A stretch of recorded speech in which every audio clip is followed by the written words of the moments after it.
This program is designed to provide general information with regards to the subject matters covered. This information is given with the understanding that neither the hosts, guests, sponsors, or station are engaged in rendering any specific and personal, medical, financial, legal, counseling, professional service, or any advice. You should seek the services of competent professionals before applying or trying any suggested ideas. The information contained in this podcast is intended for informational purposes only and is not a substitute for individual professional legal advice. The podcast information was carefully compiled from vetted sources and references. However, Rose Resources Outreach to Safeguard the Elderly cannot guarantee that you will not fall victim to a scam. Let's talk about scams. It's the must-listen show for anyone who wants to protect themselves and their loved ones from scams. Every Tuesday at 8 a.m. Pacific Time on K4HD Radio, Joyce Petrowski, founder of Rose, and her guests will provide valuable insights and practical tips on how to recognize and protect yourself from scams. And now, here is your host, Joyce Petrowski. Good morning, everybody. Welcome to Let's Talk About Scams. My name is Brian Watson. I'm a community outreach specialist for Rose Resources Outreach to Safeguard the Elderly, and I'm filling in for Joyce Petrowski today. I'm actually filling in for Joyce for several weeks. She's given me keys to the radio show, and we got a bunch of great episodes coming up. And today, we are going to start. Today's topic is 5 signs that you are being scammed. I've been working for Rose for almost 2 years now. And what's really struck me is the amount of extremely smart people that have been scammed. To be honest, I was expecting to run into a few people that had some cognitive decline, who were getting older, just couldn't handle their finances, but that's not been the case. So I've seen a lot in the last 2 years. And I want to talk about just some patterns that I'm seeing. So we're going to talk about 5 signs that you're being scammed. We could have done 10 or 15, but I wanted to keep it nice and tight, keep it at 5. So let's talk about these trends. They're in no particular order, but let's start with number 1. First sign that you are likely being scammed is someone you don't know is calling you on your phone incessantly. They're calling from different phone numbers. They're not giving you a break. They're telling you what to do. They're being bossy. They're being demanding. They're creating that sense of panic. That's just not normal. That's what scammers do. I've heard so many stories of scammers calling people up and just not letting them get a break because they don't want you to talk to someone else. They don't want you to, get a second opinion. The longer they have you on the phone, the more likely they're going to take your money. So the key is to disengage right away. Don't let them get to that point because they walk you down that path and they have you. At a certain point, it's hard to get off that path. You remember, time is your friend. You don't have to act immediately. You need to end that conversation and ask for help. Even if you have to lie, make something up. Say, you know what? I have a family member coming over. I have another call coming in. But just break this cycle, what's going on. Just to give you an example, I spent my career as a special agent with the IRS. And the IRS impersonation scam was going on years ago. And I was at the office one day with a coworker. We had just finished lunch. We're kind of hanging out. His phone rang. And it was a scammer telling him he owed money to the IRS, which was kind of funny to think because we were both IRS special agents at the time. And they would just not let my friend have a break. They told him what to do. They said he needed to get in his car and drive down and buy a prepaid card to pay his bills. And even when my friend lied and said he didn't have a car and that he was handicapped, they didn't care. They kept him on the line. And that's the thing. You need to break that cycle because if you're allowed to hang up or you stop talking to them, you'll get your wits back and realize things aren't right. So that was number one. Someone you don't know is calling you incessantly from different phone numbers and not giving you a break. All right, let's move on to number two. Someone you is telling you not to talk to someone else. Why would they do that? That's the kind of creepy, abusive language that child predators use and other victims. They want to keep you isolated. The goal of financial predators is to control you, force you to make bad decisions, and then ultimately steal your money, because that's what all criminals do. They lie to you and they steal your money. This is why people tragically fall victim for the grandparent scam, because they will call you up, pretend to be someone calling from a jail, saying your grandchild's in jail and that you need to send money right away. And this happened to someone I know here in Arizona. And this is what they told him. They said the judge has put a gag order in place and you aren't allowed to talk to someone else. So, how convenient is that for the criminal? They're saying it's against the law to talk to someone else. So, he didn't. He stayed on the line. He ended up wiring this $15,000 and he never got it back. But if he had talked to someone else, they would have said, Dad, you're being scammed. That's a scammer. But that's what they want to do. Speaking of the grandparent scam, I once heard a story from some law enforcement officials in northern Arizona. One of their residents in I think it was Yavapai County, he received the grandparents' call, and the scammers told him that his grandchild was in Mexico, and he started driving from northern Arizona down to Mexico, and because he believed it, and he didn't talk to anyone else. Somehow, some way, they were able to intercept him, talk to him, find him, and they broke that cycle. But so that was number two. If someone is telling you not to talk to someone else, that's a red flag. Anything that's legitimate, you should have time to think about. You can have a second opinion, sleep on it. Whenever you make a big purchase, if you're going to go buy a car, you don't have to buy it immediately. You can go sleep on it. You can go look at other places. So break that cycle. So that was number two. All right. Moving on to number three. If you find yourself at your bank withdrawing cash while on the phone, while someone is coaching you what to say, I guarantee you are being scammed. And I hear this story all the time. Scammers obviously want money, and where's money? Money's at the bank. And you can only take out so much cash from your ATM. Usually the daily max is around $300. Well, scammers aren't happy with $300. So to get more than $300, you have to go inside the branch. And but if you go into a branch and ask to withdraw, $5,000, $10,000, they're going to ask questions. Why? Because that's their job. They take care of their customers. And the people at the bank are trained. They're trained to spot scams. And it's just not normal for someone to walk into a bank and ask for a lot of cash. So criminals are prepared. So they will coach you. They will tell you what to say. They will stay on the phone with you. And so if the banker says, sir or ma'am, why are you withdrawing so much cash? They will have a lie prepared. One of the common ones is, I'm buying a used car, and the person doesn't want to check, they want cash. Okay, sounds pretty legitimate. But they'll keep asking more and more questions. I mean, ultimately, it's your money and they can't stop you from withdrawing cash.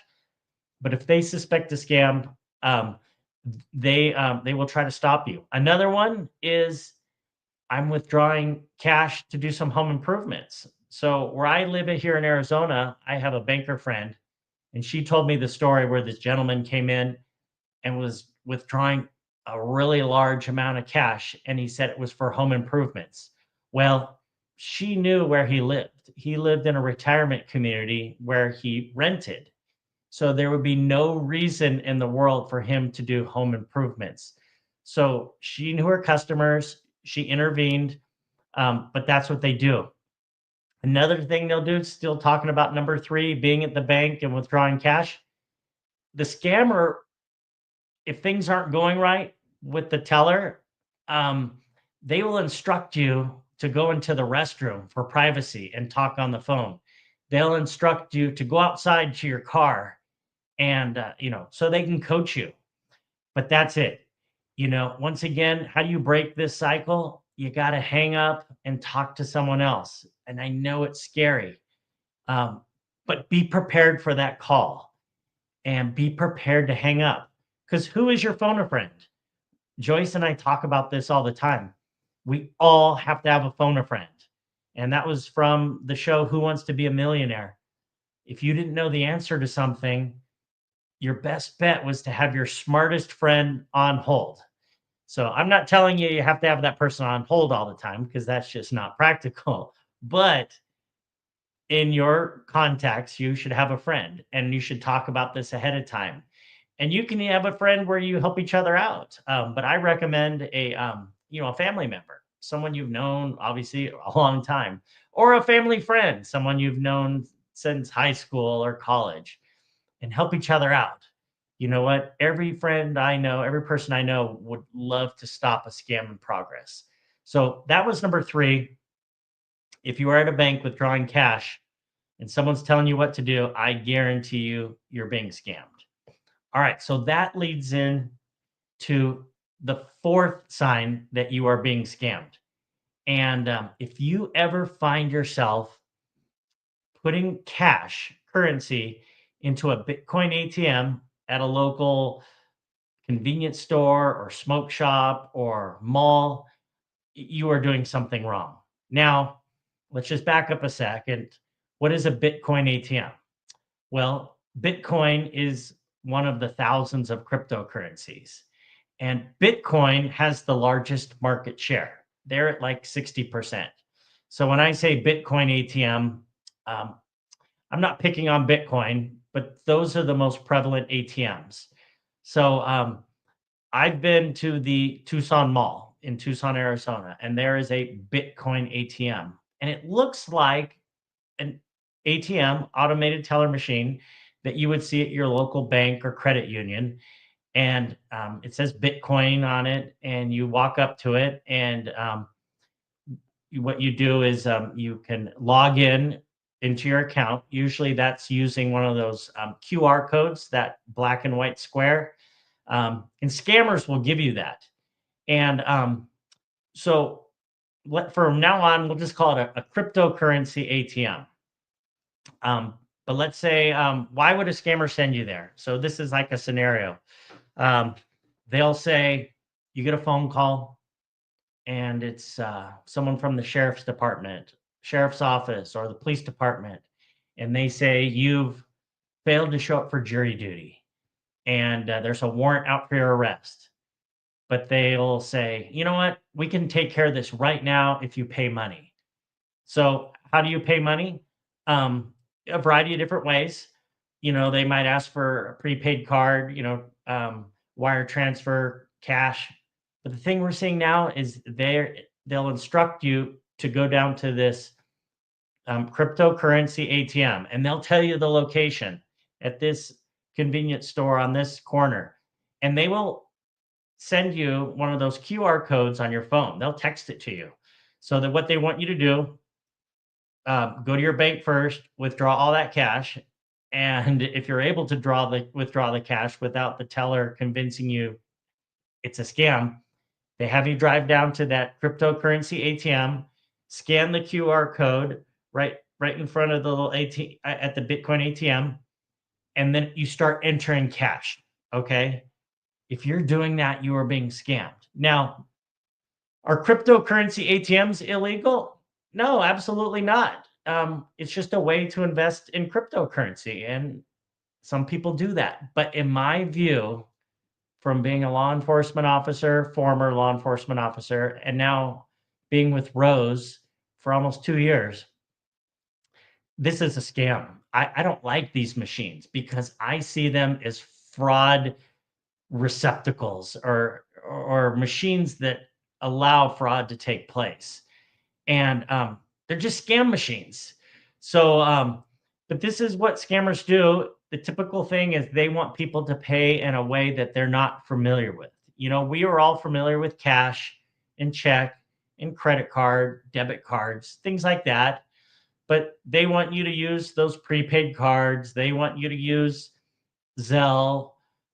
They want you to use wire transfers and things like that. So just as a quick example of putting cash into an ATM or a crypto ATM up in Phoenix, I met a lady. She received a phone call and they said it was her bank security department. She said there was an insider at the bank trying to take her money, that she needed to move it somewhere safe. She went to her bank, withdrew all the cash that she needed. And again, they told her to lie, which was number 3 on our scams, that you were pulling out money to buy a car. And then she went down to a specific cryptocurrency ATM and deposited her cash. She did this 13 times, lost $200,000. It's absolutely tragic. But that's one of the biggest scams we're seeing right now, is anything involving cryptocurrency ATMs. So that was number 4. If you ever find yourself putting cash into a cryptocurrency ATM at a local store, you are doing something wrong. You are being scammed. All right, last one, number 5. We're talking about remote access, and I'll explain what that is. But if someone is asking for remote access to your computer, you are being scammed.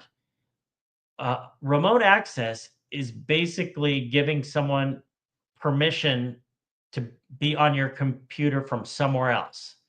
Now, why would we need remote access? Let's say you work for a company and you have an IT person and you're having issues with your computer.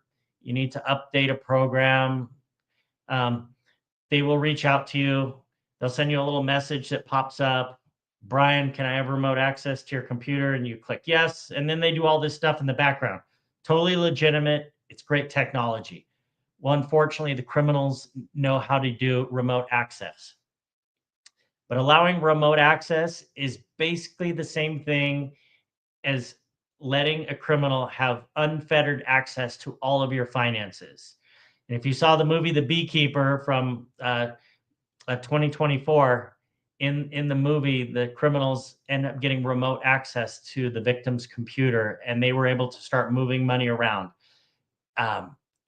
That's the way it happens in the real world. They do that. Now, the scammers, here's the important thing. They're not going to say, Mr. Watson, I need remote access to your computer. They will say something like, it'll all start with a scam where you're owed a refund.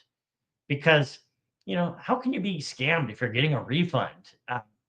They don't do that, but you'll get an email or a text message saying, we're from this company and we overcharged you and we need to pay you back. So you call them and say, I'm calling about my refund. They say, okay, great, let's do this. And then you ask, can I get a check or a credit on my account? And they'll say, no. Our company policy requires you to request the refund. This is the only way it can be resolved. Huge red flag. So the scammers will send you a little email, or not an email, but a little pop-up on your computer, and then you end up clicking yes. And then let's say they owe you $20. You type in 20 on your computer, but then they add a number or 2 or 3. So that $20 becomes 20,000. And then they'll say, you know what? We just made a huge mistake. You need to pay us back. And the guy on the phone will say, if you don't pay me the money back, I'm going to be fired. They pull on your heartstrings. And in the background, since you've given them remote access, they can move money from your checking account to your savings account to make it look like they actually did put that 20,000 in your checking account, but they didn't. They're just, it's a shell game. They're moving the money around. And then at that point, they want the cash. So they take you back to number 4 on our list today. They'll send you to that cryptocurrency ATM to deposit $20,000. So all these scams are tied together. They're all related. Um, that's just the way they work. So, but this happened to my friend's mother-in-law here in Tucson. She had a Norton subscription. They said she was due a refund. She said, okay, a little pop-up came up, and she said when she typed in the $20, it instantly became the 20,000. And they ended up having her go to her bank and wire transfer the money overseas, and she lost that money. And I tell you, she's a very smart lady. So that was number 5. When someone is asking for remote access, don't give it. Stop the cycle. All right. So we always end with common sense advice. So when in doubt, hang up your phone, stop texting with someone, stop emailing with someone, talk to that family member or trusted friend. If it's technology, I know I call my son because he's the technology wizard. But you know what? Like, I could call Joyce. Joyce could call me from Rose because we see these scams. I can reach out to my parents. They can reach out to me. You know what? And if you don't have someone that's available at the moment, call your local police department, call your sheriff's department. Every law enforcement agency I know would gladly help someone on the front end and prevent a scam than trying to track down the money later. And just remember, scammers are financial predators that always use urgency to get their victims to make bad and poor decisions. They're better at this than you are. We're all rookies when it comes to scams, when compared to the scammers out there. They are at the PhD level, and like, we're still in kindergarten at times. So they're using scripts. They're basically actors reading from scripts, and they know exactly what to say and what works. So in the past 2 years, working for Rose, as I mentioned at the top of the show today, everyone I've met has been smart, educated, financially independent. That's what surprised me. And if they can get all these smart, financially educated, and independent people, they can get all of us. It doesn't matter how old you are, how young you are, how much money you have. They're coming after all of us. Our passion is that anyone seeing this radio show today won't get scammed. And we want you to share this with someone. Send the link to someone you know and love. You will be doing them a big favor. And please go to our website, roseadvocacy.org. There's the website scrolling across the screen. Bookmark it. Watch some of our videos on there. Share it with friends. And we really want you to sign up for our monthly email. It goes out at the beginning of the month. It's got all the latest scams and other techniques. And then as a bonus, every Tuesday morning, we send out a little tax tip. I'm sorry. I used to work for the IRS. I'm sorry. And it's early. A little scam prevention tip. And they're short and sweet. Share them with your friends. Just really, really, really good advice. I will be back next week on July 15th. The title of the show is Don't Panic When Your Computer Wails. And this is a story of a pop-up that happened to my mom with a siren, okay? And it was scary, and I can't wait to tell the story. So please tune in on July 15th when we talk about pop-ups and what to do. And it's just a scary story, but it has a happy ending. I like good stories, and it's got a very good teaching moment that we can do. So thank you all for tuning in today. I appreciate your attention. And we'll see you on July 15th. Thank you for watching Let's Talk About Scams. Well, that's all the knowledge for this episode. Tune in every Tuesday at 8 a.m. Pacific Time on K4HD Radio at k4hd.com as Joyce explores a variety of knowledge so you have the power to make scam protection your healthy habit. And until then, feel free to reach out to Joyce and let's talk about scams.